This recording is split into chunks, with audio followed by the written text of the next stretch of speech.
where does your knowledge begin? And more quietly, where does it end? When you say I know, what is it that you're really pointing to? A collection of facts, memories, something you've heard, read, or believed long enough to feel certain about. Now imagine this. What if all that knowing was like light reflecting on water? Bright, shifting, beautiful, but never still enough to touch. That's where we begin today. With a man who built his entire philosophy on the simplest and strangest admission a human being can make. I know that I know nothing. Socrates, the barefoot philosopher who wandered the streets of ancient Athens. He didn't write books. He didn't claim to have answers. He only had questions, and a kind of attention that could see through the illusions of knowledge like sunlight through mist. He watched how people, poets, politicians, scholars, spoke with certainty about truth, justice, virtue. And how, with a few gentle questions, that certainty began to tremble. He wasn't mocking them. He was holding up a mirror to the mind, showing how fragile our knowing really is. That the moment we declare something as truth, we stop looking. And perhaps that's what he was really warning us about. That the greatest obstacle to understanding isn't ignorance. It's the illusion of knowledge. Think of how quickly the mind rushes to close a question. Something feels uncertain, and immediately we reach for an answer. We name it. We categorize it. It feels safer that way, to put the unknown into a box. But have you noticed how short that comfort lasts? How even your most certain beliefs can dissolve when life changes shape. Maybe it's like scrolling through news feeds, you see more, but understand less. The mind wants solid ground. But truth moves like water. Socrates noticed that movement, the way thoughts try to freeze the living flow of reality into static ideas. He stayed in the space before that happened. He lingered where the question was still alive. Socrates might have been the original podcaster, always asking questions, never giving answers. You can feel this in a simple conversation. Two people speak. Each one is waiting to reply, to defend their view. The tone grows tighter, the space between words smaller. Then one person pauses. They feel the tension in their own chest. They notice the urge to be right, and in that moment of noticing, something changes. The conversation opens again. There's listening instead of reacting. A gentleness reappears. That pause, that quiet, watchful space, is what Socrates lived inside of. He wasn't teaching ignorance. He was practicing awareness. To know that you know nothing isn't a rejection of thought. It's a deeper kind of intelligence, one that sees how limited thinking is. Because what we usually call knowing is really remembering. It's pattern recognition. It's the mind repeating itself. But wisdom isn't repetition. It's discovery. And discovery can only happen in the absence of conclusion, in the space where the mind admits, I don't know. In Zen, they call this beginner's mind. A state of openness before the concept, before the label. It's not about being empty, it's about being awake. Socrates and the Zen masters would have understood each other. Both knew that the moment you think you've captured truth, you've already lost it. Let's try a small experiment. Close your eyes for a second, or just soften your gaze. Ask yourself, what do I know right now, without words? Not what you think, but what you directly experience. You feel the breath, the heartbeat, the hum of existence. But can you put it into language without distorting it? The instant you describe it, the moment becomes memory. Reality is always one thought ahead of what you can say about it. That's what Socrates saw, that our ideas are always echoes, never the sound itself. We live in the shadow of understanding, mistaking the shadow for the thing. In the dialogues written by Plato, Socrates speaks with everyone, craftsmen, generals, priests. Each one begins confident, sure of what they know. And each one ends confused, humbled, a little quieter. He didn't defeat them. He disarmed them with curiosity.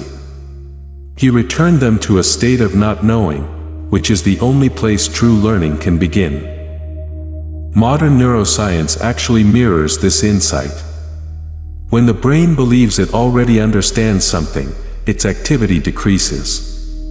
When it faces uncertainty, it lights up, new patterns form, new connections spark.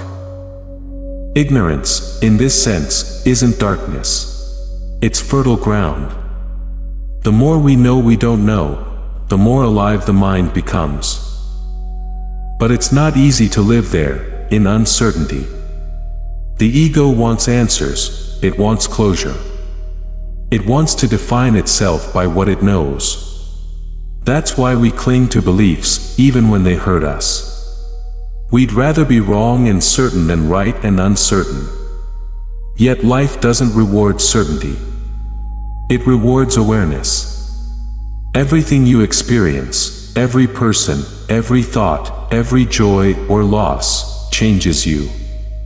Who you are this morning is not quite who you'll be tonight. To insist on knowing is to resist the movement of being. Socrates lived as if every moment was a question. And maybe that's why he seems so free.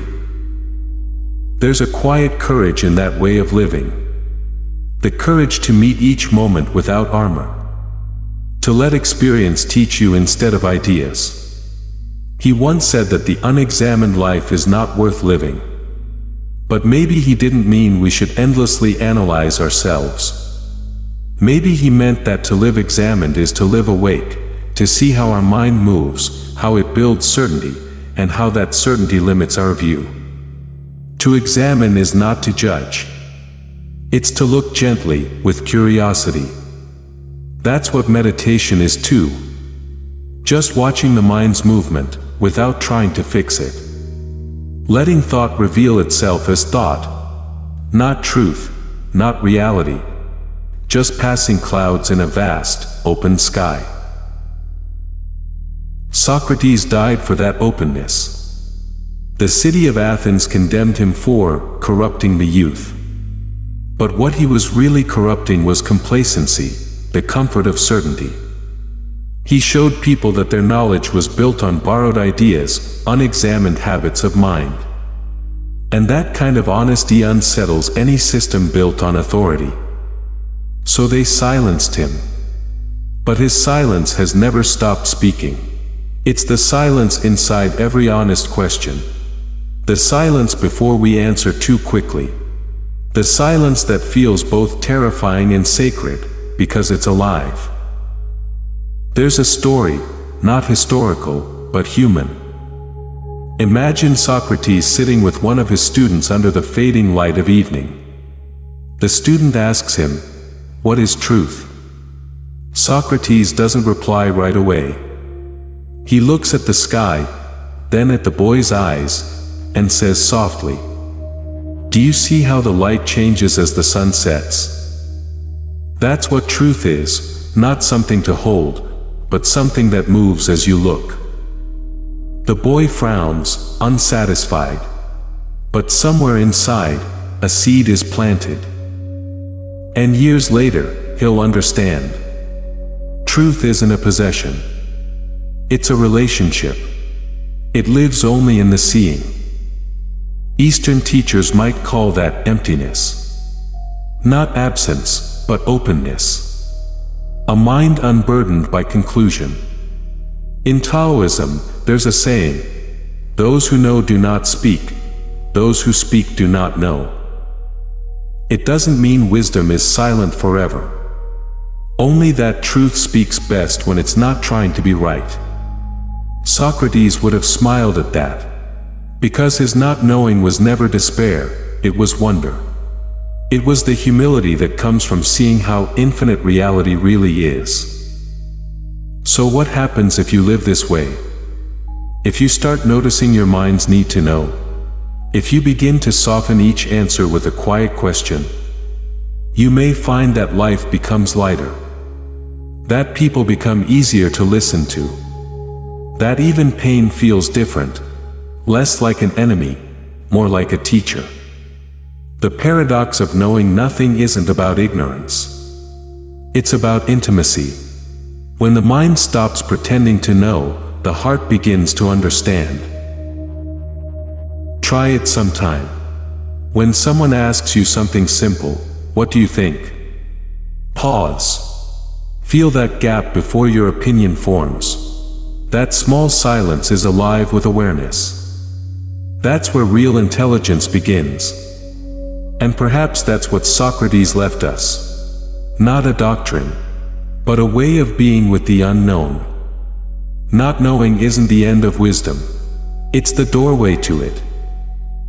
In a world overflowing with information, the greatest wisdom might still be the simplest. To know that you know nothing, and to meet each moment with the openness of a beginner. Because the one who thinks they know stops listening, and the one who knows they don't never stops learning. Thank you for listening. This has been What We Are. Until next time, stay awake to the quiet space between knowing and wonder. The space where wisdom begins.